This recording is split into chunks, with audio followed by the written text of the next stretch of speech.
বিশ্বে ভয়ঙ্কর বিষধর সাপের তালিকায় ৫ নম্বরে রাসেল ভাইপার। তবে হিংস্রতা আর ক্ষিপ্রতায় বিপন্ন প্রজাতির সাপটি সবার চেয়ে এগিয়ে।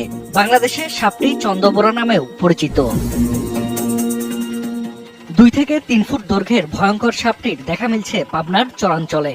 একজন আক্রান্ত হলেও প্রাণে বেঁচে গেছেন। সদর ও সুজানগর উপজেলার পদ্মার চরাঞ্চলের চাষিদের মধ্যে ছড়িয়ে পড়েছে আতঙ্ক।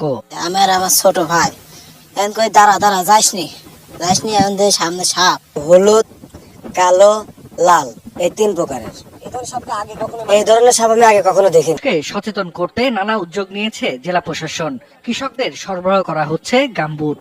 কাশবনের মধ্যে দিয়ে যারা যাবে একটু শব্দ করে গেলে সাপ যদি থাকেও মানে সে তার জায়গায় চলে যাবে, তারা সাবধানে থাকতে পারবে। আর যে প্লাস্টিকের জুতা, গামবুট, তাদেরকে আমরা এগুলা ব্যবহার করার পরামর্শ দিয়েছি। আমরা এর আগেও আমাদের প্রশাসনের পক্ষ থেকে তাদেরকে সরবরাহ করা হয়েছে। চিকিৎসকরা বলছেন রাসেল ভাইপারের কামড়ে রক্ত জমাট বেঁধে যায়, বিকল হয়ে পড়ে কিডনি।